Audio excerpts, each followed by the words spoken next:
Now this date was a whole mess. Let's just start from the top.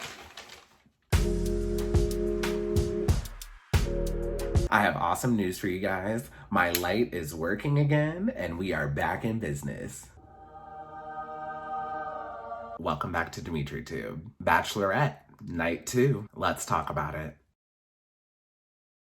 Now, on the first group date, all of the guys have to speak their love languages. Now, the first thing I notice is Zach J is wearing the checkered Vans without the laces. Very 2006. Ivan talked about peeling off each layer of himself like he's an onion. That was definitely stolen from the movie Shrek. There was one good one. Riley wrote her a really nice haiku. Let me read it for y'all. All but one will leave in despair, but it's all for one and one for Clare. Now, I don't know if Riley thought of that on the spot, but if he did, that was really good. Now, for the next part of the group date, the guys have to give Clare gifts, and it's literally whatever they can find from their hotel room. Ben gave Clare an old t-shirt and told her she can wear it as a nightgown and it smells just like him. Let me know in the comments below if you like or dislike that gift. I personally thought that was a horrible gift. Like, do women like that type of thing? And then Dale gave her doggy perfume.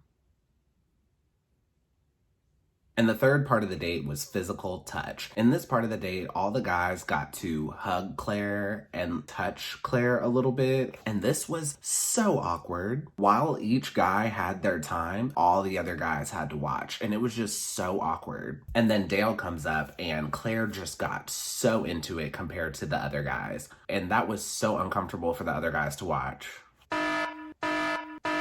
Ooh.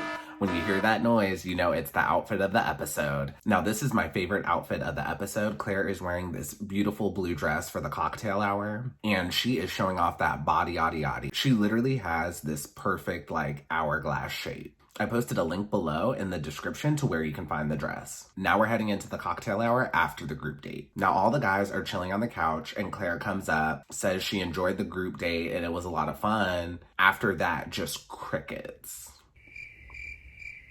And this is so awkward. Now, Clare is waiting for one of the guys to say, "Hey, can I steal you for a second?" And after a long moment of silence, Bennett finally steps up to the plate. Now, Clare and Bennett go on a one-on-one, and the entire time, Clare is like, "Why didn't those guys want to hang out with me?" Then she leaves and goes to drag all of the guys sitting on the couch. Now, I will say this was a very weird situation because me and Bachelor Nation, we know that this is the moment where you try to steal Clare away and get some quality time with her. Like, we know this is the right time. Now, the guys really seemed like they did not know it was the right moment for that. And the producers are not going to help you out. And Zach J even says, I didn't know it was the right moment to do that. But at the same time, did these guys not watch a season of The Bachelor beforehand to see how the show goes? Guys, you have to do your homework. I felt really bad for Bennett. I don't think he even got a chance to finish that one-on-one date. And then right after, she goes and hangs with Dale again. Then Clare has a one-on-one with Zach C. This moment to me felt like a speed date. They're both on the same page and want something real, but I was not really seeing a connection between both of them. Next, Clare has a one-on-one with Riley. This one-on-one is so cute and Riley is so smooth and so suave. Riley says he's gonna take it back to high school prom and him and Clare start slow dancing. Clare asks, what are they listening to? And Riley responds, Boys to Men. Boys to Men? After Riley made that comment, I had to look up how old he was. When Boys to Men peaked, I don't even think Clare was in middle school yet. Now, me and Riley are the same age, and Boys to Men definitely peaked around the time we were born, definitely not around our high school prom. So I just thought that was a really weird choice, but whatever. Clare ate it up, and Riley got the rose from the group date. Next, we have the first one-on-one date, and it's with Jason. Now, this is a very emotional date. They talk about their insecurities, and they write letters to their former selves. Now, I really enjoyed this date, but this was a lot for a first date. This was literally like a therapy session. Now, at one point in the date, Jason says the hardest thing he's ever done in his life is read a letter and unpack his feelings. And I just thought, wow, the standard is so low for men. Now, this date was a whole mess. Let's just start from the top.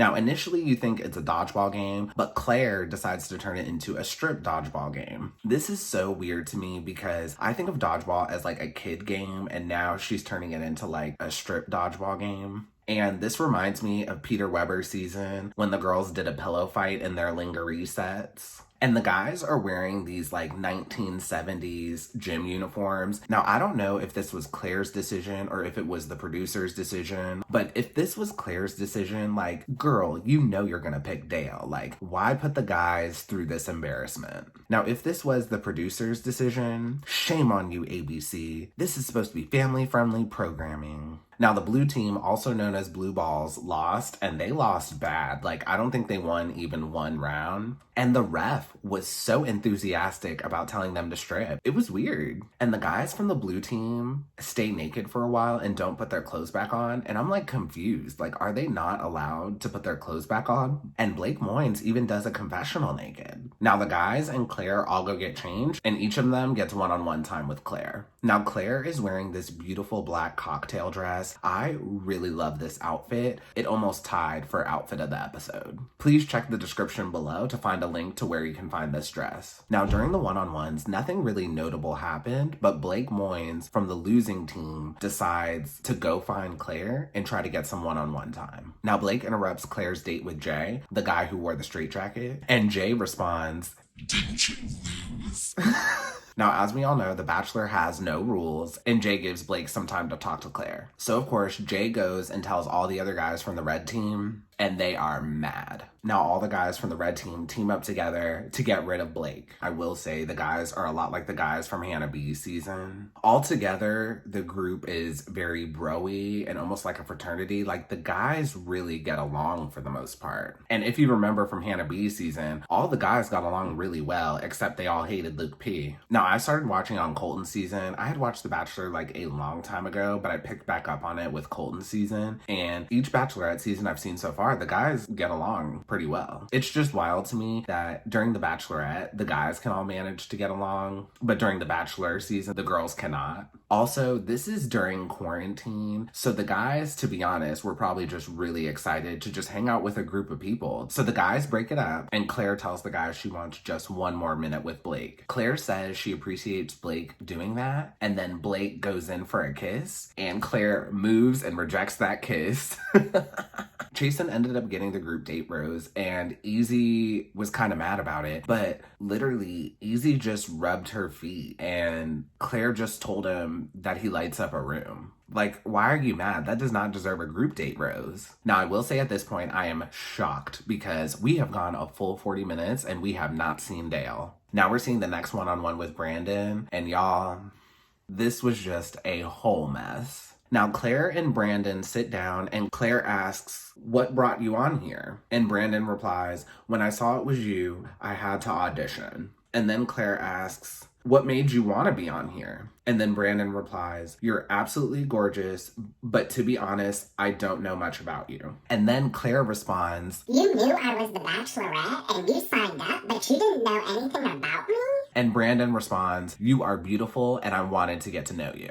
Okay, let's unpack this. So in the real world, that is a perfectly reasonable response. If a man tells you that you're beautiful and he wants to get to know you, that's a reasonable response. Now in the real world, if a guy finds a girl and Googles her, looks up her Facebook, her Instagram, and tries to find as much information as possible and then tells her, a girl would see that as crazy. But this is not the real world, this is Bachelor world, and things operate a little differently. Clare then eliminates Brandon on the spot, and we get the first "Can I walk you out?" of the season. And then Clare has a confessional and she says, "Brandon can't even think of one thing he likes about me. Like, why are you here?" Now, Clare, Brandon just met you and you guys have maybe spent a total of 5 minutes together. Maybe that's why he can't think of a reason why he likes you. Now, this is a little hypocritical of Clare because Dale doesn't know anything about her and she's all over him. Now, Jordan Kimball from Becca's season of The Bachelorette posted this on his Twitter. "Sorry he didn't Google you, Clare." Now we get to the cocktail party. Clare looks amazing. This dress is really pretty. Not my favorite, but it's really pretty. Now the first thing Clare does is she pulls Blake Moynes aside, and I thought he was about to get eliminated. But Clare reassures him and he gets a rose. Now Blake is Canadian, and if you pay attention closely, he says a few things and it definitely reminds you he's Canadian. Instead of saying about, he says a boot. Now I'm starting to think the producers are using Blake Moynes as a pawn because right after he gets that rose, he gets thrown to the wolves and a lot of the other guys are mad. He loses at the dodgeball game and then steals time with Clare, and right after that gets a rose. If I was one of the guys from the red team, I would be mad too. Next, we're seeing another one-on-one with Dale. Now the conversation on this one-on-one was pretty superficial, and then Clare brings out a blindfold and blindfolds Dale, and then they start making out. I was like pretty confused because like, why did she need to bring the blindfold? Now honestly, other than being good looking, Dale really has not brought a lot to the table, but Clare is obsessed with him, and the other guys are starting to hate on him because of their connection. And that was the end of the episode. There was no rose ceremony. Sometimes I feel cheated when there's not a rose ceremony, but I didn't feel that way this time because the episode was pretty good. Now, if you enjoyed this review, please pound that like button and pound that subscribe button. It definitely helps me out with the YouTube algorithm. And I will see you all on the next review. Have a good one.